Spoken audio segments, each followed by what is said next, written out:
Next நேயர்களுக்கு என்னோட அன்பான வணக்கங்கள். இன்னைக்கு நம்ம சேனல்ல குரு பயிற்சி குறித்து தான் பார்க்க போறோம். நம்ம கூட அதை ஷேர் பண்ணிக்கிறதுக்காக சித்தர் வாக்கு ஜோதிடர் பாலசித்தர் பாலஜனா அவர்கள் இணைஞ்சிருக்காங்க. வாங்க நிகழ்ச்சிக்குள்ள போகலாம். வணக்கம் சார். வணக்கம்மா. எப்படி சார் இருக்கீங்க? சிறப்பா நல்லா இருக்குமா. ஓகே சார், இப்போ குரு பயிற்சி பத்தி பார்க்க போறோம். இதுல என்ன சார் சிறப்பு இருக்கு? அதாவது உலகத்துல குரு அருள் இல்லைன்னு எதுவுமே இல்லை. உலகத்துல எதுவுமே இல்லை. ஒரு மனுஷன் காசு இல்லைன்னா அவனுக்கு சுத்தம் மரியாதையே கிடையாது.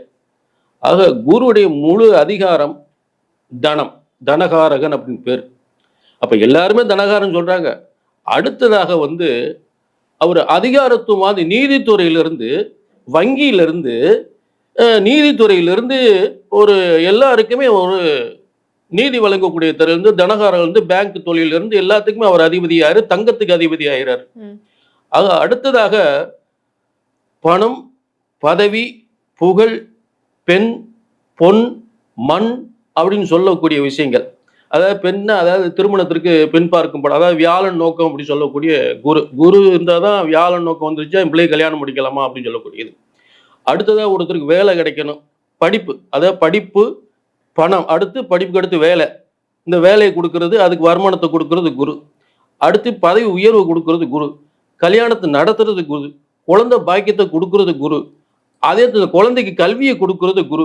அந்த கல்வியை குருகுலமா சென்று குருவாக இருந்த கல்வியை போதிப்பது குரு.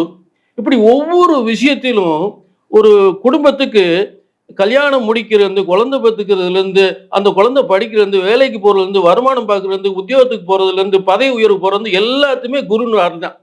இப்படிப்பட்ட பணம், பதவி, புகழ், பேர், புகழ், அந்தஸ்து, குழந்தை பாக்கியம், திருமண யோகம் என்று எல்லாவித யோகங்களையும் ஒரு அரசாங்க கஜானாக்களுக்கு குரு தான். தனி மனிதன் சம்பாத்தியமா இருந்தாலும் சரி, அந்த தனி மனிதனுக்கு சம்பளம் தரக்கூடிய அரசாங்க கஜானாவா இருந்தாலும் சரி, அதற்கும் குரு தான்.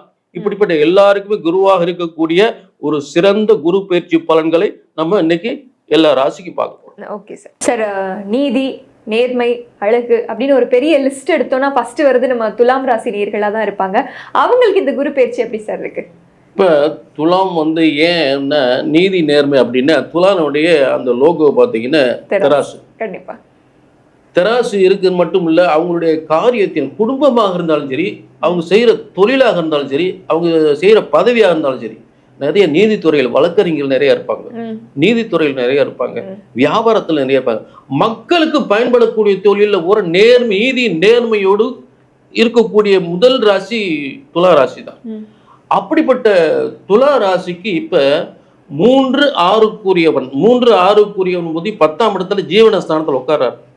அப்ப இந்த 6ஆம் அதிபதி போய் 10ஆம் இடத்துல இருந்தா என்ன செய்யும் அப்படின்னா, ஒரு தொழிலை ஆரம்பிக்கிறதுக்கு கடனை வாங்க சொல்லும். அப்ப கடனாளி ஆயிடக்கூடாது.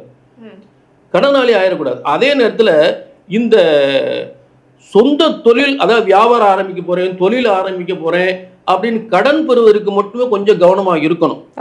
தொழில் பண்ணக்கூடியவங்களுக்கு கூட, ஏன்னா 10ஆம் இடம் அவ்வளவு சிறப்பு இல்லை. ஆனா உத்தியோகம் பார்க்கக்கூடிய ஒரு பதவி யோகம், அரசியல் இருந்தாலும் சரி, ஒரு அரசாங்கம் இருந்தாலும் சரி, உத்தியோக ரீதியா இருக்கவங்க, பதவி ரீதியா இருக்கவங்க, அரசாங்கத்துல பதவி பெறக்கூடியவர்களுக்கெல்லாம் ஒரு சூப்பர் சுப்பீரியர் பவர் கண்டிப்பா கிடைக்கும். வெற்றி முரசு கொட்டக்கூடிய ஒரு இடம். 6ஆம் இடம் போட்டி தேர்வில் ஈடுபட்டு வெற்றி பெறக்கூடிய இடம். அந்த 6ஆம் இடம் போய் 10ஆம் இடத்துல இருக்கும் பொழுது அரசியல் இருக்கிறவங்க ஒரு வெற்றி முரசு கொட்டக்கூடிய ஒரு வெற்றியாளரா நிச்சயம் பதவி இருக்கக்கூடிய வாய்ப்பு கண்டிப்பா கிடைக்கும். ஆனா யாருக்கு பாதிக்குது அப்படின்னா, கடன் வாங்கி தொழில் ஆரம்பிக்கிறேன், அம்மா அடமான பத்திரம் வாங்கி வீட்டு அடமானம் வச்சு தொழில் ஆரம்பிக்கிறேன் அப்படின்னா நேரம் எங்க பாக்குதுன்னா 4ஆம் இடத்தை பார்க்கும். 4ஆம் இடத்தை, அதாவது துலா ராசிக்கு 4ஆம் இடத்தை கடகராசி 180 டிகிரியில பார்க்கும்போது அம்மா ரொம்ப பிள்ளை மேல பாசம் விட்டு, இந்தாப்பா இதை வச்சு ஏதாவது தொழில் ஆரம்பிச்சுக்கோ அப்படின்னு ஒண்ணு பணத்தை கொடுப்பாங்க, இல்லாட்டி வீட்டு அடமான பத்திரத்தை கொடுப்பாங்க. கடனே வாங்க கூடாதுன்னு சொல்றீங்களா? அப்ப ஏற்கனவே கடன் இருக்கவங்க எல்லாம் எப்படி இருக்கு? அப்ப ஏற்கனவே கடன் இருக்குங்க. இப்ப என்னன்னா, அந்த கடனை அதிகப்படுத்தக்கூடாது, கடனை அதிகமா போயிடக்கூடாது. இந்த 6ஆம் இடம் கடன் ஸ்தானம்.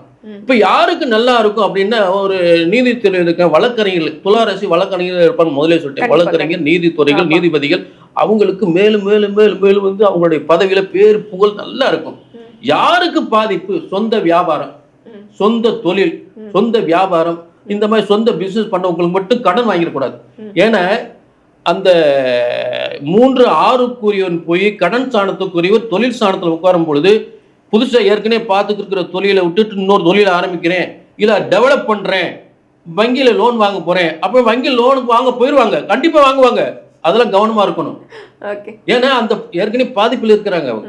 அப்ப புதுசா இனிமேல் ஒரு டெவலப் பண்ணணும் அப்படின்னா அது கொஞ்சம் கவனம், வங்கி கடன் வாங்காம கவனமா இருங்க. பொதுவாக கடன் விஷயத்தில் கவனமா இருங்க அப்படின்னு நான் சொல்லக்கூடியது. 4ஆம் இடத்தை பார்க்கும்போது தாய் உடல் நலம் ஏதாவது பாதிப்பு இருந்தா அது சரியாயிரும். அதே நேரத்துல ஏதாவது விற்க முடியாத இடங்கள் இருந்தா அது அது விற்கக்கூடிய நிலை ஏற்பா. அப்ப வித்த அந்த காசு வாங்கி உடனே அந்த இது தொழிலுக்கு போட்டுருவாங்க. அதனால கொஞ்சம் கவனமா இருக்கணும் அப்படின்னு சொல்லக்கூடிய நிலை. சரிங்களா? அடுத்து பார்க்கக்கூடியது பாத்தீங்கன்னா 9ஆம் பார்வையாக, இந்த 9ஆம் பார்வையை எங்க பாக்குது? இந்த துளாராசி 6ஆம் இடத்தை பாக்குது. அப்ப 6ஆம் இடம் கடன், நோய், வம்பு, வழக்கு, அதாவது வெற்றி உபஜயஸ்தானத்தில் இது ஒண்ணு. அதாவது கோர்ட்டு, வம்பு, வழக்குகள் வெற்றி அடையும். இது யாருக்கு வெற்றியை கொடுக்கும்? வழக்கறிஞர் தான் வெற்றியை கொடுக்கும், டாக்டர் அந்த வெற்றியை கொடுக்கும். புரிஞ்சுட்டீங்களா? பிசினஸ்ல தொழில பண்ணவங்களுக்கு வெற்றியை கொடுத்தாரு. புரிஞ்சுட்டீங்களா? அதனுடைய 6ஆம் இடத்தினுடைய ஒரு காரகத்துவம் என்ன? மருத்துவம், வழக்கறிஞர், நீதித்துறை, இதுல வெற்றியை கொடுக்கும். அதே இடத்துல கல்லூரியில காலேஜ்ல போட்டி தேர்வு வெற்றியை கொடுத்துரும். புரிஞ்சுட்டீங்களா?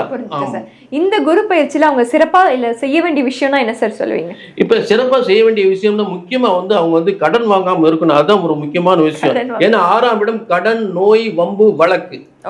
புரிஞ்சுட்டீங்களா? அப்ப 6ஆம் அதிபதி 10ஆம் இடத்துல 4ஆம் இடத்தை பார்க்கும்போது அதே கடன் வாங்கி நோய் வாய்ப்பட்டு மனம் வேதனைப்பட்டு உடல்நிலை பாதிக்கக்கூடிய நிலை ஏற்பட்டு, அதனால நீங்க முதல்ல கவனிக்க வேண்டியது கடன் வாங்கிக்கூடாது. அதெல்லாம் உங்களுக்கு ரொம்ப கவனமா இருக்கணும். கண்டிப்பா சார்.